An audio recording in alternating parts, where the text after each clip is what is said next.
Buniken. Kami dari kampus Universitas Tulungagung minta izin kepada Buniken karena kami ada tugas wawancara dari Prodi Administrasi Publik, mata kuliahnya Kebijakan Publik. Kami dari Fakultas Ilmu Sosial dan Ilmu Politik. Saya Bella Rizky Amalia dan ini Sevia Dwi Cahyanti.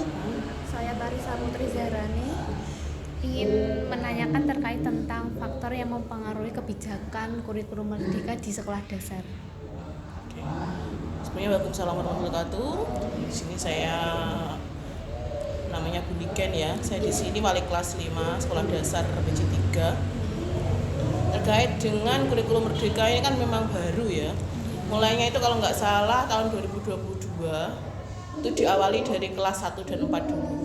Waktu itu saya pertama memang pelatihan pertama itu saya di kelas 4. Sekarang saya di kelas 5 karena pindah tugas. Nah, untuk yang waktu yang saya pahami kemarin itu di kelas 4 terkait kurikulum merdeka. Tujuan kurikulum merdeka itu kan intinya memerdekakan, baik itu siswa maupun guru maupun sekolah juga. Nah, kalau untuk faktor-faktor yang mempengaruhi menurut saya pasti satu siswa, faktornya, kemudian guru, sekolah, lingkungan sekolah juga, kemudian faktor berupa sumber daya yang dimiliki oleh sekolah, dan juga mungkin faktor politik juga dari negara tersebut gitu loh yang memberlakukan kurikulum merdeka itu menurut saya tentang faktor-faktor yang terkait dalam kurikulum merdeka. Bagaimana komunikasi antara ya sekolah dan kan yang memberikan kurikulum merdeka dinas ya? Yang berlakukan pemerintah, yang menyampaikan itu maksudnya? Iya, yang menyampaikan. Iya, dari dinas. Dari dinas. Itu gimana, kayak ada rapat, banyak yang setuju atau enggak? Oh gitu, oke. Sebenarnya kalau informasi tentang adanya perubahan kurikulum sebenarnya sudah awalnya itu sudah ada di berita-berita gitu ya. Ya awalnya ada pergejolakan gitu. Karena kurikulum sebelumnya itu kurikulum 2013 itu belum lama. Dan saya pun juga merasakan belum menerapkannya lama, belum melihat hasilnya. Istilahnya tuh hasilnya untuk anak itu bagaimana itu belum. Sebenarnya sudah, cuma perkembangannya ini bagaimana gitu loh. Itu belum kalau kurikulum K13 ya, K13 2013. Kemudian ada perubahan di kurikulum merdeka. Waktu itu saya masih lihat di perubahan itu di berita waktu itu, belum dari dinas. Ya waktu itu di grup itu udah gimana nih perubahan kok sudah berubah lagi. Tapi bagi saya kurikulum berubah itu kan memang karena beberapa faktor ya kan, karena zaman juga, sekarang kan sumber daya manusia juga tidak sama, generasi kalian dan generasi saya kan juga berbeda ya. Sekarang kan teknologi itu kan sangat cepat dan anak-anak itu mudah menangkap materi, apalagi kalau disampaikan dengan teknologi seperti itu ya. Mungkin karena salah satu alasan itu adanya perubahan kurikulum merdeka. Nah, kalau untuk nanti pertanyaannya komunikasi. Nah, jadi waktu sudah tahu di berita dari dinas akhirnya disampaikan melalui kecamatan. Nah, di kecamatan itu ada beberapa guru yang sudah mumpuni, kan sudah dilatih biasanya. Dipanggil dulu ke pusat, ke dinas itu atau ke pusat Jakarta sana untuk diberikan bimbingan terkait dengan kurmer. Nanti dari sana guru tersebut di sini Pak Adin namanya, dari Boyolangu. Sekarang kepala sekolah, saya kurang tahu kepala sekolah mana beliau. Nah itu setelah beliau mendapatkan pelatihan dari sana, beliau menyampaikannya di kecamatan sini. Nah jadi menyampaikannya itu berupa ya bisa dengan bimtek, webinar seperti itulah ya, bisa jadi untuk cepat penerapan pembelajarannya yang kurikulum merdeka ini lebih simpel ya Bu. Lebih simpel kalau menurut saya ya, tapi kalau guru lain kurang tahu. Hampir sama dengan KTSP. Tetapi di sini itu kalau KTSP kan full akademik 100%. Kalau di kurikulum merdeka itu 70% akademik, 30% itu penguatan karakter. Namanya P5. Jadi ada itunya lah. Nah, jadi ada anaknya, proyeknya itu ada. Bervariasi gitu. Betul, benar. Ya itu mungkin perkembangannya di situ. Ini masih dicoba. Semoga-moga ini lancar kurikulumnya. Ya. untuk ketersediaan sumber daya yang seperti dana, tenaga kerja dan fasilitas di sekolah itu cukup memadai untuk mendukung penerapan kurikulum merdeka ini atau tidak? Kalau di SD BJ3 ini. Kalau dana ya, kesediaan sumber daya. Kalau SDM-nya siswanya itu sebenarnya manut guru nih. Istilahnya ikut gurunya. Kalau gurunya mau belajar, istilahnya searching tentang tentang apa itu namanya kurikulum merdeka, istilahnya memahami itu betul, anak kan tinggal manut, ikut aja. Anak sebenarnya nggak perlu tahu ini kurmer, ini K13 sih nggak perlu tahu sebetulnya. Kalau dari SDM tadi, anak tadi gitu ya. Kalau dari gurunya, ini karena kemarin sudah melakukan pelatihan, bagi saya pasti guru sudah tahu garis besarnya. Kayak dana itu kan kalau sekolah SD itu kan dari dana BOS.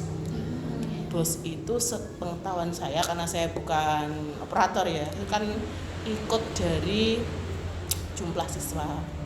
Nah di sini kalau kebetulan di BJ3 lumayan, bukan siswa yang banyak, tapi lumayan. Nah untuk ketersediaan buku-bukunya kurmer itu kan semua dialokasikan di dana BOS. Jadi memang bukan istilahnya dari iuran orang tuanya, bukan. Cuman jika ada istilahnya orang tua itu ingin lebih mendalami lagi, anaknya lebih belajarnya bisa, kan ada LKS gitu kan. Nah biasanya guru itu hanya menyarankan untuk beli itu aja. Tapi kalau khusus guru sekolah sini ya memakai buku yang dari pemerintah itu. Dari lingkungan, kalau lingkungan itu pengaruhnya sebenarnya di proyek sih pas P5 itu ya. Kalau di akademik itu kita tanggung jawab guru itu bagaimana komunikasi dengan orang tuanya. Jadi kalau bisa grup WhatsApp itu tetap berjalan, diberikan keluasaan untuk wali murid untuk bertanya-tanya itu harus luas. Kalau P5 itu kan pembelajaran lintas disiplin ilmu yang kalau tidak salah itu tujuannya untuk menyelesaikan solusi permasalahan yang ada di masyarakat. Jadi mau tidak mau anak-anak itu nanti proyeknya itu pasti berkaitan dengan permasalahan di masyarakat. Sebelum ini kayak belum ada kayak kendala dari lingkungan gitu. Kendala di lingkungan belum sih sebenarnya, karena dari sisi orang tua pun kan juga menurut saya sih orang tua itu manut ya, mau ini di K13 atau mau di kurmer itu istilahnya ngikut aja. Cuman mungkin di rapotnya kan ada dua itu, rapot akademis sama ke proyek ya, mungkin tugas guru untuk dijelaskan. Kadang Sabtu itu kan saya buat untuk ekstrakurikuler pramuka sama proyek. Kadang orang tua itu suruh bawa-bawa itu loh, mungkin kendalanya di situ. Kalau proyek-proyek kan biasanya suruh membawa-bawa itu mungkin bagi sebagian orang tua ya, wali murid yang perhatian mungkin bisa dibawa anaknya rajin, yang enggak perhatian kadang kan enggak bawa dan sebagainya. Ya, kadang kayak komplain gitu. Kadang kan ada WA, bawa apa tuh Bu, kok bawa gitu kan. Untuk pembelajarannya selain dari buku-buku itu biasanya dari apa saja selain dari buku? Kalau untuk anak iya dari buku kurmer, kemudian tentu saja karena sekarang ya Mbak Google ya. Nah kayak gitu, YouTube seperti itu. Ya kita mau ndak mau harus mengenalkan tentang teknologi. Ya walaupun kita tahu ada dampak negatifnya, kita harus istilahnya gencar memberikan informasi ini loh, kamu internet itu bisa buat nyari ini. Pengaruh internet itu teknologinya harus kita benar-benar kita promosikan. Selanjutnya, bagaimana struktur organisasi di sekolah BJ3 khususnya mempengaruhi proses pelaksanaan kurikulum merdeka? Struktur organisasi. Oh ya. Kalau struktur itu kan biasanya dari kepala sekolah, kemudian guru-guru kelas seperti itu ya. Kalau untuk khusus kurmer di kelas itu kan mesti yang tanggung jawab kan memang guru kelasnya sendiri. Tapi tidak menutup kemungkinan pemimpin kepala sekolah itu pasti memberikan saran, ini harus ada saling koordinasi. Kalau di kurmer ini kan tidak ada pembagian kelas 1, 2, 3, namanya fase A itu kelas 1, 2, fase B kelas 3, 4, fase C itu 5, 6. Di sekolah ini sudah berjalan secara efektif belum? Kurmernya. Iya, belum. Kurmernya kan dimulai tahun 2022 ya. Iya. Itu 2022 itu kelas 1 4. Kelas 2023 lanjut ke 2 dan 5. Nah, setelah ini nanti ke kelas 3 dan 6 di tahun depan ini ya. Nah, kalau efektif atau tidak kan semua belum berjalan nih. Iya. Kan kadang lucu anak di kelas 5 masih kurmer, di kelas 6 yang tahun ini balik lagi tematik, kan pelajarannya beda ya. Kalau kurmer kan kembali lagi ke matematik, namanya ini bahasa, ini PKN gitu. Kalau di matematik K13 kan tematik namanya, satu buku. Anak-anak enggak perlu tahu ini matematika, ini enggak perlu tahu, ini enggak. Jadi kadang ya mungkin enggak efektifnya selama sebelum tahun ini ya. Itu tadi perubahan kurikulum. Kadang anak kan bingung. Di kurikulum K13 itu juga kelemahannya di situ. Bagus proses, cuma anak kan belajarnya bingung. Ini sinau apa yo? Matematika apa IPA? Dengan ulangannya kan tetap ada matematika. Ulangannya kan gitu toh. Ini matematika, ini IPA. Lah anak bingung belajarnya. Kalau gak pinter-pinter gurunya yang milah-milah ini nggak bisa. Itu yang efektivitasnya ya. Kalau untuk yang sudah melaksanakan kurmer kelas 1 4, 2 5 itu bagi saya sendiri anak-anak saya lihat nyaman dengan kurikulum Merdeka.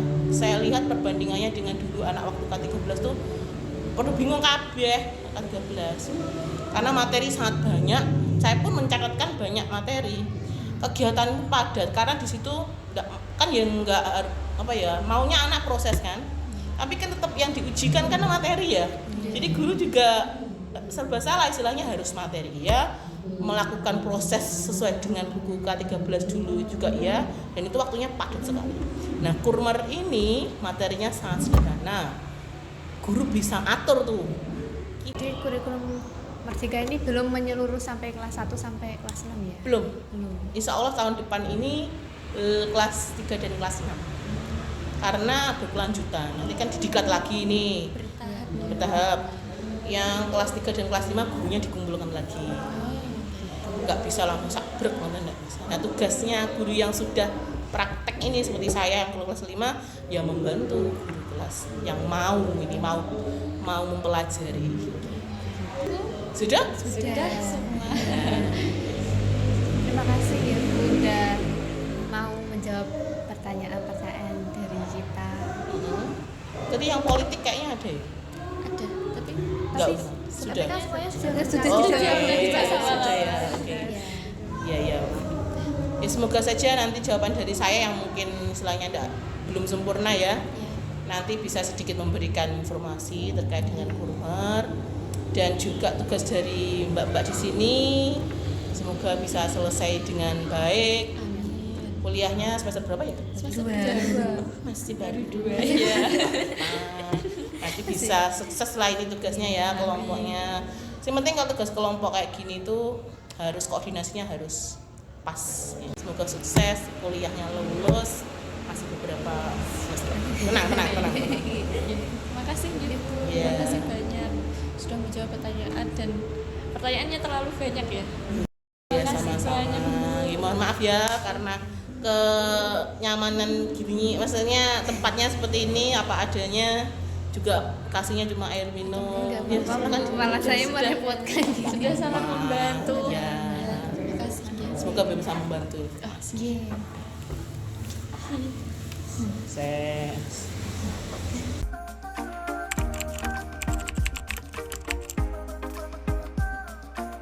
Assalamualaikum, selamat pagi Bu Rita. Waalaikumsalam, selamat pagi juga. Kami dari Universitas Tulungagung, Prodi Administrasi Publik, Fakultas Ilmu Sosial dan Ilmu Politik. Kami ada tugas wawancara mata kuliah kebijakan publik. Iya. Dan di sini kami meminta izin kepada Ibu Rita Iya. untuk mau Kira-kira apa yang bisa saya bantu? ya nanti kami akan memberikan Pertanyaan pertanyaan terkait kurikulum Merdeka. Oh iya. Iya. Sebelumnya perkenalkan Saya Bella Rizky Amalia Iya. dan teman saya. Saya Sevia Dwi Cahyanti. Iya. Saya Tarisa Putri. Iya. Oke, monggo. Langsung ke pertanyaan Iya, pertama ada ya, Bu. pertanyaan ya. Untuk kurikulum Merdeka sendiri itu sudah diterapkan sejak kapan? Ya, kurikulum Merdeka itu mulai diterapkan sejak secara bertahap di Kabupaten Tulungagung, ya, kira tahun 2021 oleh Kementerian Pendidikan, Kebudayaan dan Riset dan Teknologi sebagai bagian dari upaya untuk memberikan kebebasan lebih luas dan besar kepada bagi sekolah ataupun guru-guru yang merancang untuk pembelajaran yang sesuai dengan kebutuhan siswa itu ya. Tapi pelaksanaannya bertahap, Mbak. Mulai memang dari Kemendikbud itu 2021. Tapi untuk pelaksanaan di masing-masing sekolah itu berbeda. Mulai dari kelas 1 dengan kelas 1 dengan kelas 4 dulu. Kemudian tahun berikutnya kelas 2 dengan kelas 5 dan tahun ketiga tingkatnya kelas 3 dan kelas 6. Jadi bertahap ya Bu ya? Iya. Enggak semua. Enggak langsung ya bertahap. Iya. Bagaimana komunikasi antara pihak terkait seperti dinas kepada di sekolah dasar ini untuk kurikulum Merdeka? Ya. Tentang komunikasi ada kerjasama komunikasi dengan antara pihak yang terkait seperti Kemendikbudristek, Dinas Pendidikan Daerah, Kepala Sekolah dan guru. Itu dilakukan sebagai plafon di mana termasuk pelatihan-pelatihan webinar, rapat, kemudian ada penggunaan teknologi informasi. Jadi Kemendikbudristek juga menyediakan panduan modul juga dan plafon-plafon digital untuk memfasilitasi pemahaman dan implementasi di dalam kurikulum Merdeka. Itu. Jadi kerjasamanya mengadakan pelatihan-pelatihan webinar kepada semua guru, kepala sekolah dan pengawas juga. Iya. Gitu. Apakah ketersediaan sumber daya seperti dana, tenaga kerja, dan fasilitas memadai untuk mendukung penerapan kurikulum Merdeka? Kalau tentang ketersediaan sumber dana, tenaga itu setiap daerah tidak sama, ya. Jadi ketersediaan itu sangat bervariasi sekali. Salah satunya mungkin di daerah Tulungagung sumber daya manusianya, sumber daya alamnya lebih dibandingkan ke daerah yang seperti Trenggalek, beda sekali. Jadi sementara ini untuk menghadapi tantangan yang dalam hal dana, tenaga dan fasilitas itu pemerintah pusat dan daerah berusaha untuk memberi dukungan melalui berbagai program anggaran, namun kesenjangan itu tetap ada karena bersumber dari itu kemampuan daerah masing-masing. Itu yang sangat pokok di situ. Jadi tidak sama untuk pendanaan itu juga. Di setiap sekolah berarti berbeda. Berbeda. Kalau setiap sekolah berbeda, programnya sama, tapi pelaksananya di masing-masing sekolah berbeda. Bervariasi. Iya, tergantung itu kan Merdeka Belajar. Jadi contohnya kegiatan P5 itu aja kita sangat-sangat dari kecamatan sama tentang pengolahan sampah daur ulang. Tapi ada yang tidak melaksanakan itu, mungkin tentang permainan tradisional itu contoh. Karena kita bebas untuk main tapi tidak keluar dari yang ada di situ. Sejauh mana faktor lingkungan seperti dukungan masyarakat itu mempengaruhi keberhasilan penerapan kurikulum Merdeka? Memang lingkungan itu syarat mutlak ya, Mbak. Untuk kurikulum itu bisa terlaksana dengan baik apa tidak, terlaksana dengan istilahnya melibatkan siapa saja lah. Dukungan masyarakat itu memang sangat-sangat penting, termasuk salah satunya ya dukungan dari masyarakat, orang tua, serta kondisi politik. Nah, kondisi politik itu juga mempengaruhi sekali, memiliki pengaruh yang besar terhadap keberhasilan pelaksanaan kurikulum Merdeka. Misalnya kan contohnya di desa Meji aja ya, kemarin itu kan kita dipimpin oleh kepala desa. Beda dengan yang di kota lurah, itu sangat-sangat berbeda sekali.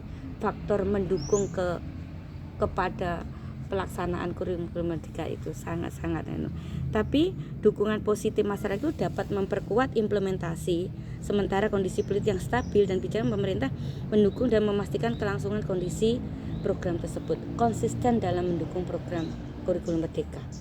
Berarti wali murid di sini ya juga Dilibatkan. Iya, karena contohnya kemarin kegiatan P5 itu semua terlibat. Mulai dari pendanaan, itu semualah, tenaga, semua itu kemarin akhirnya bisa terlaksana dengan baik. Yang terakhir, Nggih. bagaimana upaya untuk memastikan bahwa kurikulum merdeka di sekolah dasar dapat diterapkan secara efisien dan efektif? Upaya yang paling nyata saat ini ya gitu, untuk memastikan bahwa efektivitas dan efisiensi penerapan kurikulum merdeka itu mencakup pelatihan-pelatihan yang intensif bagi guru.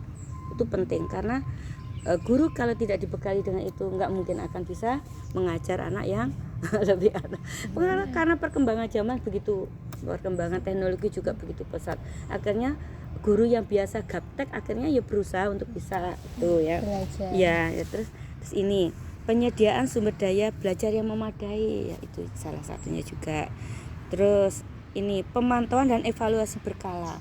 Jadi kepala sekolah itu selalu memantau secara berkala bagaimana kinerja sumber daya manusianya, guru-gurunya itu bagaimana penerapannya sudah sesuai Kak dengan kurikulum yang dilaksanakan di dalam pembelajaran dalam kelas. Terus serta meningkatkan keterlibatan orang tua itu kembali dan masyarakat dalam proses pendidikan. Pemerintah juga meninjau dan menyempurnakan kebijaksanaan itu yang berdasarkan umpan balik dari lapangan kerja itu. Oke. Baik, sudah Bu. Kalau Iya. gitu terima kasih sudah menjawab semua pertanyaan dari kami. Makasih sama-sama. Dan untuk terkait kurikulum merdeka ini sekiranya kami juga sudah paham. Iya, makasih. Moga-moga tugasnya lebih baik lagi. Bisa lah lebih baik lagi. Oke. Mohon maaf nih Bu kalau Iya. ada salah kata. Oh iya, enggak, sama-sama. Tetap belajar. Meskipun Burita sudah tua, ya tetap belajar juga loh ya. Belajar enggak ada batasnya. Ya, betul. Terima kasih Bu. Iya. Sih. Sukses selalu ya. Iya.